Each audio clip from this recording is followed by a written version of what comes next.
সভা উপস্থিত আমার জ্যেষ্ঠ শ্রেষ্ঠ গুরুভ্রাতা শিল ভক্তি প্রসাদ পরমার্থী মহারাজ তথা বৈষ্ণব বৃন্দ, বৈষ্ণবী বৃন্দা, মাতৃমণ্ডলী, সজ্জন বৃন্দ তথা গ্রামবাসী বৃন্দ, সকলকে জানাই আমার যথাযোগ্য সম্ভাষণ।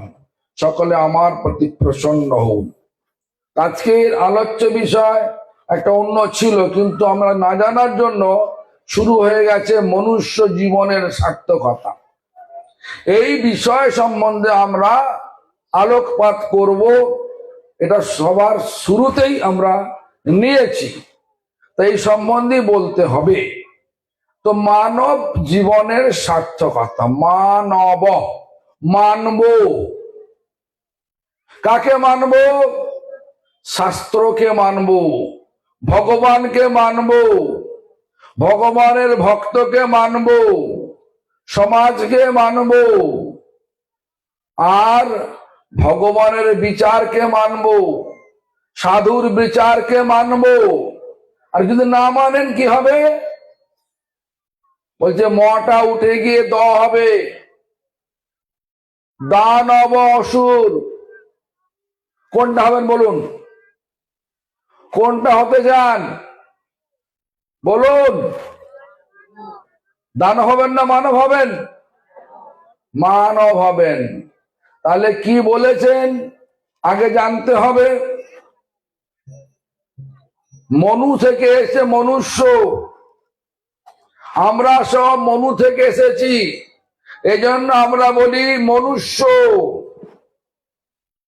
ইংলিশে আমরা বলি বিলংস টু মনু। কেন আমি এটা বলছি? কেন? মনু সংহিতায় বলা আছে মনুষ্য জন্ম মানুষ তখনই হওয়া যাবে যদি মনুর নীতিগুলোকে মেনে নি।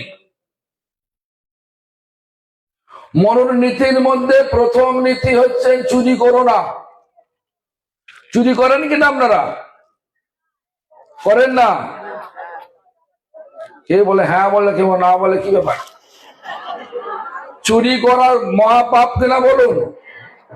চুরি শব্দের সংজ্ঞা কি? কাকে বলে চুরি বলুন? হ্যাঁ, না বলিয়া পরের দ্রব্য লইলে চুরি করা হয়। এ জগতের, সমগ্র জগতের মালিক কে? ভগবান। কেন? পৃথিবী যখন হিরণ্যাক্ষ দ্বারা কিডন্যাপ, হিরণ্যাক্ষ মানে হিরণ্যকশিপু, হিরণ্যাক্ষ। তা হিরণ্যাক্ষ পৃথিবীকে নিয়ে সমুদ্রের তলে রেখে দিয়েছিলেন,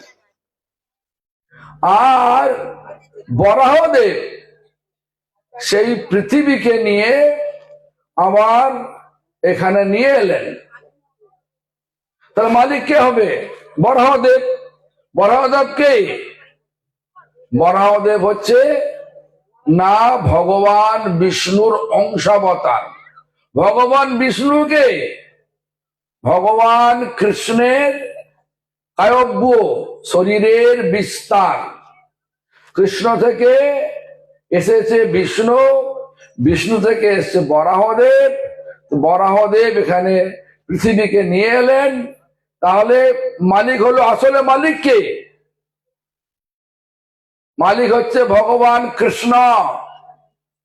সব এই জগৎটাই ভগবানের ইচ্ছায় গঠিত হয়েছে, গঠন করা হয়েছে।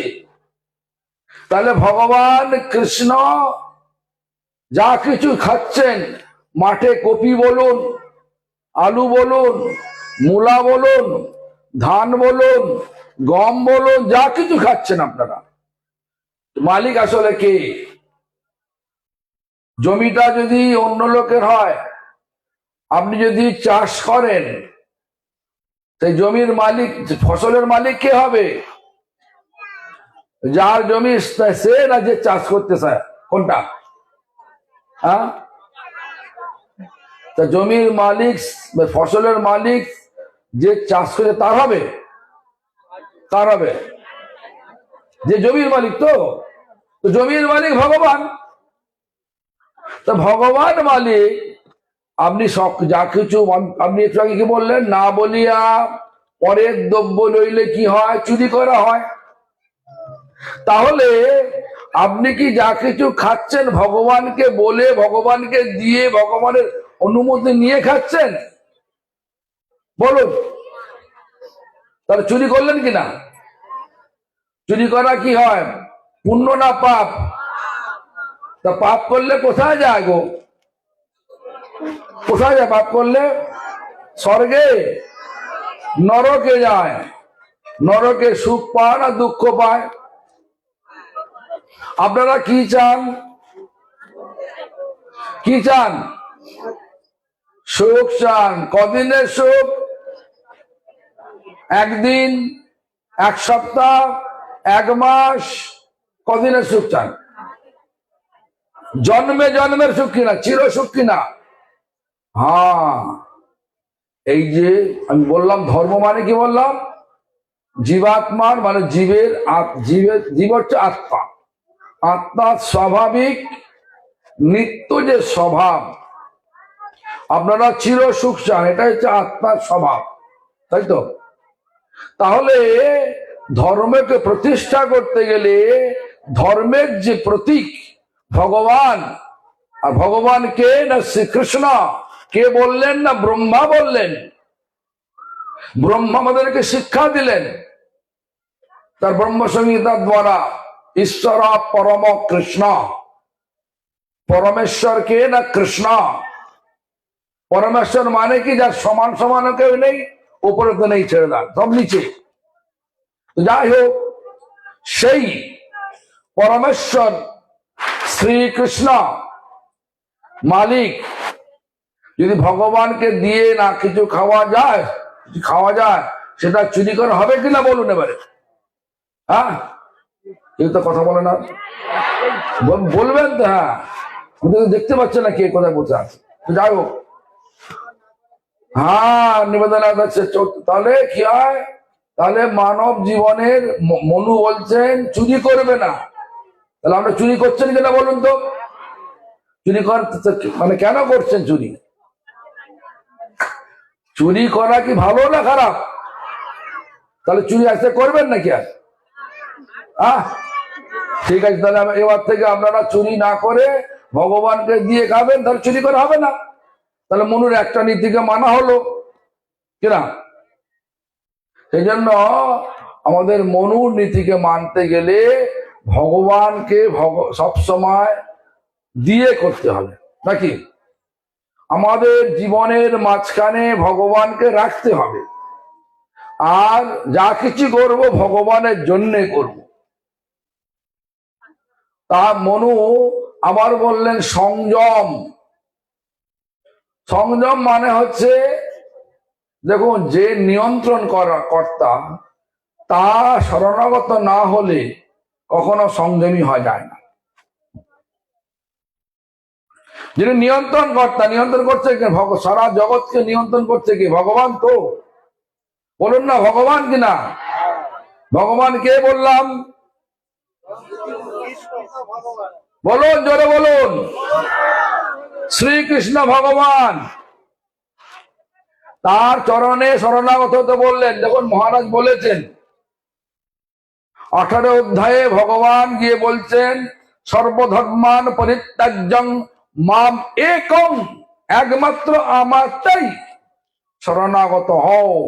মাম একং শরণং ব্রজ অহং ত্বং সর্ব পাপেভ্যো মোক্ষয়িষ্যামি মা শুচো। আমারটাই, একমাত্র আমারটাই। গাছ কি বলছে? যদি আমরা খাওয়াতে হয়, পাতায় পাতায় না এসে আমার গোড়ায় জল দাও, বলে কিনা? বৈশাখ মাসে অছত্রাকে জল দেন কিনা? দেন, দেন তো। কোথায় জল দেন? পাতায়, গোড়ায়। তাহলে কেন দেন জল গোড়াতে? গোড়ায় জল দিলে গাছ সব জায়গায় সেই জল পাঠিয়ে দেবে। ঠিক তেমনি করে ভগবানকে সন্তুষ্ট করলে সমগ্র দেব দেবী সন্তুষ্ট হয়ে যাবে। যেমন পেটে খিদা পেয়েছে, খিদের জ্বালায় চোখ অন্ধ হয়ে আসছে, হাত তাদের শক্তি নষ্ট হয়ে যাচ্ছে, তখন যে সন্দেশ আছে চোখে টিপে দিলে কি চোখ খাবে? কাজ হবে? কি হবে? মুখে দিতে হবে, পাকস্থলীতে যাবে, সেখানে খাদ্য রস নিয়ে যখন চোখে দেবে, চোখের দৃষ্টি ফিরে আসবে, হাতের বল ফিরে আসবে, শরীরের বল ফিরে আসবে। এটা হবে কি না বলুন না? হ্যাঁ, এই জন্য মূলে দাও জল, শাখা পল্লবের বল, আমাদের শাস্ত্রই বলছে। এই জন্য আমরা গাছে জল দিই, গোড়ায় জল দিই। তেমনি ভগবান কৃষ্ণ হচ্ছেন একটা বৃক্ষ, বৃক্ষের জার মানে গাছের একটা শেকড়, আর শাখা প্রশাখা হচ্ছে গাছের ডালাপালা, পাতাগুলো সব দেব দেবী। তো মূলে জল দিলে শাখা পল্লব সব সতেজ হয়ে যাবে, সব সন্তুষ্ট হয়ে যাবে। যাকে সন্তুষ্ট করলে সকলে সন্তুষ্ট হয়ে যায়, যাকে জানলে সব জানা হয়ে যায়, যাকে মানলে সকলকে মানা হয়ে যায়। দেখবেন আপনারা এই ধর্মে আসার আগে কি খেতেন বলুন তো? কি খেতেন আপনারা? এই ধর্ম নেওয়ার আগে আপনাদের খাদ্যাভ্যাস কি ছিল? মাছ ছিল কিনা, মাংস ছিল কিনা, ঝিনুক ছিল কিনা, গেঁড়ি ছিল কিনা, ডিম ছিল কিনা? যারা নিয়ে নিয়েছেন এখন যদি বলে, আমরা তো আগে তো সব জিনিস কিনে কিনে খেয়েছেন, এখন যদি কেউ বলে আপনি এক পিস মাছ খেলে আপনাকে 1 লক্ষ টাকা দেবো, খাবেন নাকি? মাছ খাবেন? খাবেন হ্যাঁ কিনা বলুন না? খাবেন না। তাহলে পরিবর্তন হলো কিনা? স্বভাবের পরিবর্তন, জীবকে নিয়ন্ত্রণ করলে কিনা? জীব মানে যেটা শ্বাসসাধন করেন, সংযম, জীবের সংযম এসে গেল, মনের সংযম এসে গেল, এলো কিনা? তারপর বলছেন কি যে অহিংসা, হিংসা করো না। হিংসা করেন নাকি? ঝগড়া করেন নাকি? গালি দেন নাকি? ছলকপট করেন নাকি? দেখুন না, বলুন না একটু, করেন কিনা? তাহলে হিংসা করা উচিত কি? করবেন না। আবার হিংসা না করার জন্য যা কিছু খাবেন ভগবানকে দিয়ে খাবেন, তাহলে হিংসা বন্ধ হয়ে যাবে। কাউকে ঝগড়া করবেন না, কারোর সাথে ঝগড়া করবেন না, সকলকে সাহায্য করবেন। বাবা মা প্রতিবেশী আত্মীয় পরিজন সকলকে সাহায্য করবেন। যা কিছু আছে সকলকে, সমস্ত জীবকে, জীবের প্রতি দয়া আনতে হবে। জীবে দয়া করলে ভগবানকে ভালোবাসা হয়। যার জীবের প্রতি দয়া নেই, ভগবানকে সে ভালোবাসতে কখনো পারে না, হয় না। প্রতিটা জীব ভগবানের অনু অংশ, ছোট্ট অংশ। সেই জীবকে দয়া করতে হবে। জীবে দয়া, ঈশ্বরে প্রেম, স্বজনে মৈত্রী, এগুলো সব আমাদের শাস্ত্রের কথা, এগুলো মানতে হবে। না মানলে দানব হবেন। দেখুন ভগবান কিভাবে আমাদেরকে রক্ষা করেন, একটু ভেবে দেখুন। একটা হরিণ, হরিণ দেখেছেন? হরিণ দেখেছেন? বলবেন তো নাকি? বাঙালি ভালো করছে তাহলে হবে নাকি? শুনুন, একটা হরিণ জঙ্গলের মাঝখানে পড়ে গেছে, ওই যে 2 পার্শ্বে দাবানল। অর্থ বোঝেন? দাবানল অর্থ বোঝেন? জঙ্গলে আগুন লেগে গেলে যাকে দাবানল বলে, দাউ দাউ করে কাঁচা কাজ দাউ দাউ করে জ্বলে। তো যাই হোক, যে 2 পার্শ্বে দাবানল, পশ্চাতে অগাধ জল, সম্মুখে ধরিয়াছে ব্যাধবান, ব্যাধ বান ধনুষ্মান নিয়ে দাঁড়িয়ে আছে মারবে বলে, কাকে? হরিণকে। হরিণ দেখছে আমার তো কোনো বাঁচার উপায় নেই। দেখুন আমি এটা কেন বলছি, এটা আমাদের শাস্ত্রের যুক্তি। আমরা এই সংসারে পড়েছি হরিণের মতোই, দুই পার্শ্বে দাবানল, পশ্চাতে অগাধ জলের সমুদ্র, সামনে একদম ব্যাগ, ধনুর বাণ নিয়ে দাঁড়িয়ে আছে, একদম শুট করবে, মানে মেরে দেবে আমাদেরকে। তার কি দরকার কি এখন? এই চক্রান্ত, এই চক্রের হাত থেকে বাঁচবার উপায়টা কি? জগৎটা কার? ভগবানের। ভগবানকে ডাকতে হবে। সেই হরিণী কি করলেন? কাতরে হরিণী ডাকে, যাবে প্রাণ অবশেষে, ওহে নাথ করমরে উদ্ধার। ওই নাথ মানে হে ভগবান, হে প্রভু, আমাকে উদ্ধার করো। তখন ভগবান বৃষ্টি প্রদান করলেন, দাবানল স্তব্ধ হয়ে গেল। তারপরে ভগবান বিষাক্ত সাপকে পাঠিয়ে দিয়ে ব্যাধকে দংশন করলো, ব্যাধ মাটিতে পড়ে গেল। আর ভগবান একটা জাহাজ পাঠিয়ে দিলেন সমুদ্রে, যেদিকে ইচ্ছা যান, সবটাই খোলা হয়ে গেল। কোথায় যাবেন? কোথায় যাবেন? ভগবানের চরণে যাবেন কিনা বলুন? হ্যাঁ, তাই মনুষ্য জীবনের প্রধান, মনুষ্য জীবনের সার্থক তখনই হবে যদি আমরা ভগবানের পাদপদ্মে শরণাগত হই। ভগবানের পাদপদ্ম মানে ভগবানের চরণ পদ্মে শরণাগত হই, তবেই আমাদের জীবন সার্থক হবে। এই মানব জীবনেই সম্ভব মনুষ্য জীবনের বা মনুষ্য জীবনকে সার্থক করার। অন্য জানোয়ার জন্মে সম্ভব নয়। কেন? জানোয়ার জীবনে আমরা ভগবানকে ডাকতে পারবো না। কুকুরকে যতই ট্রেনিং দেন না কেন, কুকুরে ঘেউ জ্বালা হরিনাম কখনো করবে না। গরু, মোষ, হাতি, ঘোড়া, গাধা যতই ট্রেনিং দেন না কেন, যতই আপনি শেখান না কেন, তারা কখনো তাদের ভাষা ছাড়া অন্য ভাষা এই হরে কৃষ্ণ মহামন্ত্র কখনো বলবে না। কিন্তু মানুষ আফ্রিকায় জন্ম লাভ করুক, ইউরোপে জন্ম লাভ করুক, আমেরিকা জন্ম লাভ করুক, এশিয়া জন্ম লাভ করুক, বাংলায় করুক, যে কোনো প্রদেশে করুক, সব মানুষ বলতে পারে হরে কৃষ্ণ মহামন্ত্র। পারে কিনা বলুন না?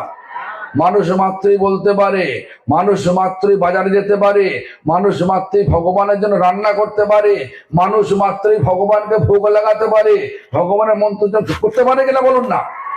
তাহলে এই জন্মটা ভগবান দিয়েছেন তাকে স্মরণ করে তার কাছে ফিরে যাওয়ার জন্য। আর এখানে আছে দুঃখ যন্ত্রণা, আর ভগবানের দেশে আছে, ভগবানের পাদ পদ্মে আছে কি? চির আনন্দ, চির সুখ, চির আনন্দ। কি চান তাহলে? চির দুঃখ চান না চির আনন্দ চান? কোথায় যাবেন বিচার করে নেন। এই জগতে থাকলে চির দুঃখ পেতেই হবে, কেউ বলতে পারবে না আমি সুখে আছি। আর যদি ভগবানের পাদ পদে ফিরে যেতে চান, তাহলে শাস্ত্রের কথাগুলো মানুন। শাস্ত্র বলছে, কি বলছেন? কৃষ্ণ নাম হতে পাবে কৃষ্ণের চরণ। কৃষ্ণের নাম হতে পাবে কৃষ্ণের চরণ। তাহলে কৃষ্ণ নাম করবেন কিনা বলুন? করেন কিনা বলুন? করবেন তো সারা জীবন? হ্যাঁ, তবে এবার মনুষ্য জন্মের সার্থকতা। মানব জীবন সার্থক তখনই হবে যখন এই দুঃখ যন্ত্রণাগ্রস্ত পৃথিবীর হাত থেকে আমরা আমাদের যে আসক্তি কাটিয়ে ফেলতে পারবো। আর এই আসক্তিটা লাগাতে পারবো ভগবানের সেবায়। ভগবানের সেবা মানে মন্দিরে গিয়ে পূজা করা, শুধু এটা নয়। ভগবানের সেবা মানে স্বভাবে প্রত্যেকটা জীবকে দয়া করা, প্রত্যেকটা জীবকে দয়া করা, কোনো পার্টিবাজি করা নয়। আমার পার্টির লোক হলে আমি তোমাকে দেখব, আর অন্য পার্টির লোক হলে দেখবো না, এটা নয়। যে পার্টির লোক হোক, জানোয়ার হোক, আমাকে সম্মান করুক না করুক, প্রত্যেক জীবের জন্য যখন আমাদের দয়া আসবে তখনই ভগবানের কৃপা হয়েছে, জানবেন। কেন প্রত্যেক জীব ভগবানের অনু অংশ। একই পরিবারের মধ্যে জন্মলাভ করলেন হিরণ্যকশিপু, তিনি ছিলেন দানব ছিলেন। হিরণ্যকশিপুর পরিবারে জন্মলাভ করলেন ভক্ত প্রহ্লাদ। একই পরিবারের দুটো প্রবৃত্তি, একজন দানব, একজন ভগবানের ভক্ত। তেমনি করে পৃথিবীতে অনেক প্রকারের লোক থাকবে, কেউ মানবে কেউ মানবে না, সবাই ভগবানের দ্বারা সৃষ্ট জীব। আমাদের উচিত সকলকে যথাযোগ্য সম্মান দেয়া। লোক আমাদের ঠকাক, আমি লোককে ঠকাবো না। যেমন আমরা করে আচরণ করে থাকি, কুকুর আমাকে কামড়েছে বলে কুকুরকে ঘুরে আমি কামড়াবো না। কামড়াবো? তোর বোকামি হবে কিনা? এই জন্য আমরা মানুষ হয়েছি, যে মানুষের মতো কার্য করতে হবে। আমাদের মানুষ হয়ে ভগবানের নাম করতে হবে, মানুষ হয়ে সর্বজীবে দয়া আনতে হবে, মানুষ হয়ে ভগবানের সঙ্গে প্রেমের সম্বন্ধে আবদ্ধ হতে হবে, মানুষ হয়ে প্রত্যেককে যথাযোগ্য সম্মান দিতে হবে। যদি এটা না করা যায় তাহলে মনুষ্য জীবন সার্থক হতে পারে না। কোন হিংসার দ্বারা মানব জীবনকে সার্থক করা যায় না। কোন লোককে ঠকিয়ে মানব যে সার্থক করা যায় না। সার্থক করতে হলে ভগবানের দৃষ্টিভঙ্গিতে, ভগবানের বিচারে এই সমাজে থাকতে হবে, মানতে হবে। সমাজে যত বিচার আছে, শাস্ত্রে যত বিচার আছে, তাহলে মানব হবেন। মানব মানে হচ্ছে ভগবানকে মানা, তবে মনুষ্য জীবনের সার্থকতা। আর যদি না মানেন তাহলে দানব। হিরণ্যকশিপু ভগবানকে মানতেন না, সে ভাবতেন নিজেই ভগবান। সেই জন্য আপনারা একটু চিন্তা করুন। সময় তো হয়ে গেছে, 8:05 বাজে। তলা থেকেও ঠান্ডা উঠছে, উপর থেকেও ঠান্ডা নামছে। আপনারা অনেকক্ষণ ধরে আছেন, সেই 3:30 থেকে বোধহয় অপেক্ষা করছেন। 8টা বাজে, আমরা চাই না, 4.5 ঘন্টা হয়ে গেল। আপনারা অনেক অনেক কষ্ট স্বীকার করেছেন। এই জন্য আমরা, বিশেষ করে আমি, আমাদের মঠের পক্ষ থেকে আপনাদের কাছে চিরকৃতজ্ঞ। আমাদেরকে সুযোগ করে দিয়েছেন। যাই হোক, এখন আমাদের কাছে কীর্তন হবে। আশা করি আমাদের কথাগুলো বুঝতে পেরেছেন।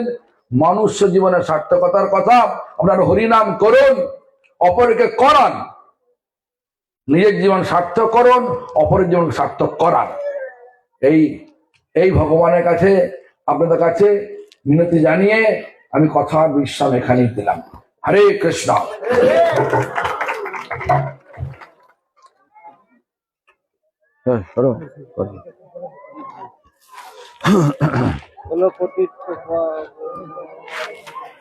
ব্যাটারি চলে গেছে নাকি বাবা?